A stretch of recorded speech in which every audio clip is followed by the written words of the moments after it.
What's up YouTube, it's Zapdos TCG here, and thanks again for watching our TCG deck profile video on my channel. Today we'll be talking about Naganadel GX together with Stakataka GX, so Stakataka GX being a new Ultra Beast GX Pokemon from the Celestial Storm set. Celestial Storm will be out in stores on the 3rd of August, so definitely don't forget that. Today we're gonna talk about an upcoming deck list that you have to be careful of because this deck is kind of insane. So it relies on a bunch of Ultra Beasts. You don't even need Tapu Lele in this deck, so it's a little bit budget friendly, although there's a couple of GXs in there, but they might be easy to get a hold of. So first things first, let's fly into this list with the main attacker. It is Naganadel GX. Naganadel GX, if you have not heard about this card already, you've been sleeping under a rock, definitely check out the links in the description below because Naganadel GX is amazing. It's from the Forbidden Light set and it has that attack Be Straight for a colorless energy, dealing 20 damage plus 20 more, actually 20 damage for every Ultra Beast in play, let us say it like that. So if you have 5 bench Pokemon that are all Ultra Beasts, which in this deck is going to be the case, you'll be able to hit a maximum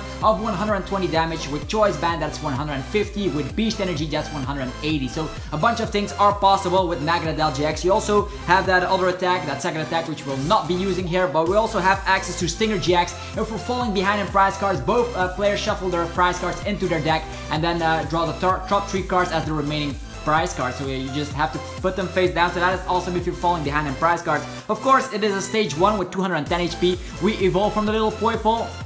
Poipole has 70 HP, can also occasionally use the attack Spit Poison to poison the opponent's active Pokemon. Could be the case here because we're gonna have a very defensive deck. If you like playing defensively, this is going to be an ideal deck for you because let's talk about Stakataka GX. I already made an episode about this particular card, talking about a bunch of deck ideas, and today we'll finally have the first deck profile video featuring Stakataka GX. It's an Ultra Beast with the ability Ultra Wall, reducing the damage output to all of your Ultra Beasts by 10. So it reduces the damage that the opponent dishes out by 10 for every Stakataka you have on the bench. And since we do rely on having a full bench of Ultra Beasts, this is an ideal Pokemon to put on the bench. With that, Naganadel GX becomes kind of a crazy tank, and if they cannot one-shot it, this deck relies on things like Ace Roll and Max Potion, which we'll feature later down in the video. It's gonna keep Naganadel alive turn after turn while you just smack the opponent with Be Straight for a simple colorless energy. Okay, what else do we have in the deck? We have one copy of the Duskmane Necrozma. This is a promo card, and this promo card has the attack Dunk Shot. Well, actually, Dusk Shot. It deals 60 damage to one of your opponent's EX or GX, which is amazing for a simple colorless energy. Also, with Rusty Claws, it deals 200 damage if the opponent has exactly 1 prize card remaining. Otherwise, it only deals 100, which it's also not bad. 100 damage can also one-shot things like Sylveon. So definitely a great Pokemon to include in a deck like this because Naganadel GX sometimes comes short to one-shot something, and then you can swing in with Duskmane Necrozma, which you can get out with the Ultra Space Stadium card, which we'll also talk about later in the video.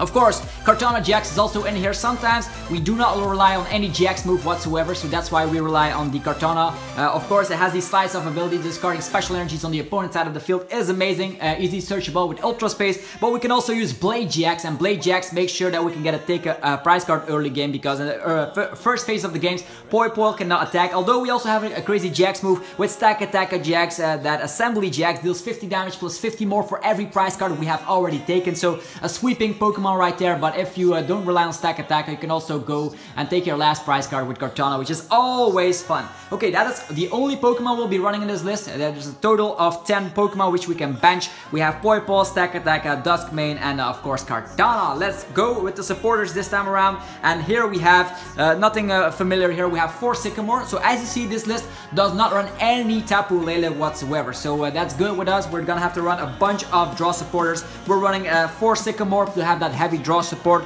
We also run 3 ends because sometimes ending the opponent will be crucial. If you get our entire bench filled up with our Ultra Beast, we can end the opponent to 1 card. We can smack a bunch of damage with Beast Raid turn after turn while the opponent is in a dead draw. So, and a very great card to come back. We're also having 3 Cynthia here, the newest draw supporter to the deck. And Cynthia is of course with the Ultra Prism set going to be standard and almost every deck post-rotation. This is still a pre-rotation deck. Yeah, don't worry guys, we're also gonna feature post-rotation content very soon on the channel, so be sure to subscribe so you don't want to ever miss out because the content is going to be amazing. We're also going to update all the existing lists and see if they are actually viable post-rotation. This time around, we're of course in the pre-rotation, the Worlds format. We have Naganadel GX paired with Stakataka And more supporters are here. We are gonna run 3 copies of Guzma. This Guzma is amazing. You can target anything you want. And of course, Taka Taka does have 3 retreat costs, which means sometimes they will be stranded in the active position. What better way to just get it out of the active position than to use Guzma and target something on the opponent's side of the bench as an extra. So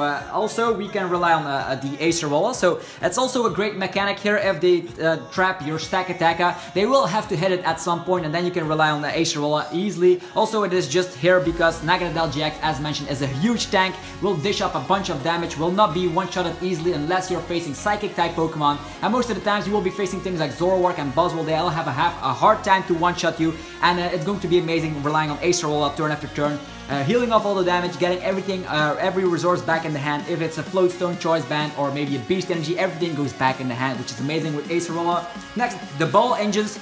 No Ultra Balls in this deck whatsoever. Now you might say, what the hell is this? No Ultra Ball? Every deck has Ultra Ball. Well, in this theory we have better, and in this deck we have better options. We have 2 Nest Balls, getting every basic onto the field immediately, since we don't rely too much on the Tapu Lele shenanigans with Bridget. We're gonna have another method here. We have 2 Nest Balls. We have 1 Mysterious Treasure. I do love the inclusion of a Mysterious Treasure, since early game you can get out the Poipole, or it also gets out Naganadel GX. So you want to have that Naganadel GX out as quickly as possible, and with Mysterious Treasure that is the case. We also run 4 Ultra Space. This is the main stadium card in this deck. You can get out everything, every Pokemon out of the deck with it. And the thing is basically getting out Taka Takas turn after turn while you just set up your Naganadels to 1-shot, and actually not to 1-shot, to 2-shot, and the opponent will have a hard time to 1-hit KO you, and then you start relying on things like Max Potion, Acerola, which is awesome. Next up, you might say, well, I definitely want to one-shot in this game. What can I do about it? Well, you can also rely on the B-Strings.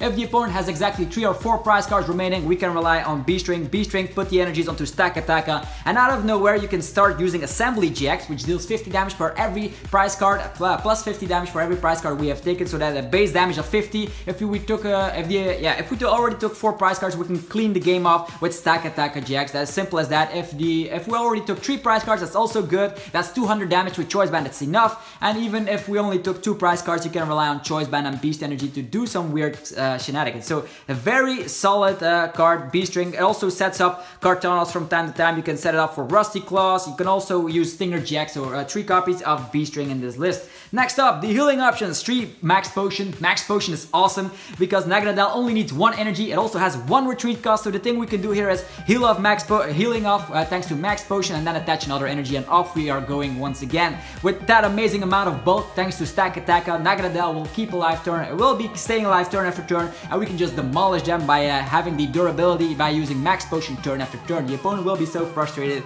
We're gonna have 2 Field Blowers because Garbotoxin is still a huge issue because, yeah, if we're facing Garbodor, we're probably gonna lose, but if we're in ability lock, let's say Buzzwole Garbodor, well, they shut off the amazing ability, the Ultra Wall, so 2 Field Blowers is awesome. Also, it gets rid of Choice Bands because Zoroark, of course, with a full bench deals 150 with, of course, the Choice Band, and if we can get rid of the Choice Band, then they have to 2-shot or maybe 3-shot us once again, and most of the times they 2-shot us, but if we can get rid of a bench Pokemon, or maybe we can use Field Blower, it will be way harder to one-shot or Naganadel, because with 4 stack attackers on the bench, we have 250 HP, so Zoroark will have to rely on Choice Band twice in order to get the KO here, which is awesome.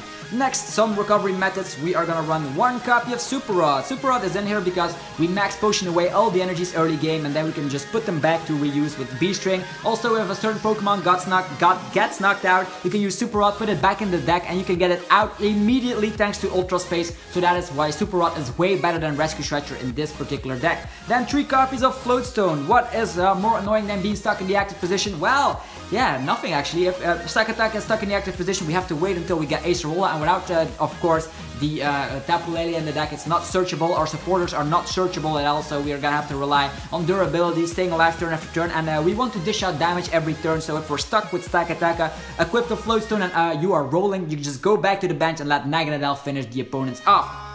Moving forward, we're gonna have 3 Choice Band. The 3 Choice Bands are here for the numbers, mainly because with Choice Band, Naganadel hit limits at 150, and as mentioned with the Beast Energy, that's 180. Sometimes that can be a knockout, of course, on a Tapu Lele that is on the opponent's bench, because of course the opponent will rely on Tapu Lele, and this list is very solid with the Choice Bands. We definitely need 3 of them. Next up, we're gonna have the energies. That's the only thing that is awaiting us for finishing this video. We're gonna have these are 10, actually not 10. 10 energies in total, but there's going to be 9 metal energies and then 1 beast energy. Yeah, this is the list. The beast energy is also neat because it adds the damage output with other Pokemon as well. You can maybe slap around with Kartana with sometimes and then dive back in the deck with, of course, the Gale Blade. We also have, of course, Rusty Claws, which can deal out a decent amount of damage with a beast energy. And of course, I do enjoy this Ultra Beast list. Let me know in the comment section what you think about this new Naganadel Stakataka list. I definitely want to know, are there any improvements that you would make? I definitely want to know your opinion about the deck. I am not 100% sure that this is the perfect list, so there might be a little bit of work here and there, but this is the rough idea of Stakataka and Naganadel pairing a duo here and definitely destroying opponents with the amazing defense by our side. That's it for another deck profile video on the channel. Be sure to leave a like if you enjoyed what you saw, because that always helps out the channel a lot and it gives me the support and motivation to make more and better content for you guys. As mentioned, also check out my Facebook page, facebook.com/ZapdosTCG, for the latest Pokemon TCG information and card scans. And yeah, that will be it for this video. Thanks again so much for watching. I wish you all a very fantastic rest of your day, and I'll see you all in the next Pokemon TCG video. I'm out. Peace.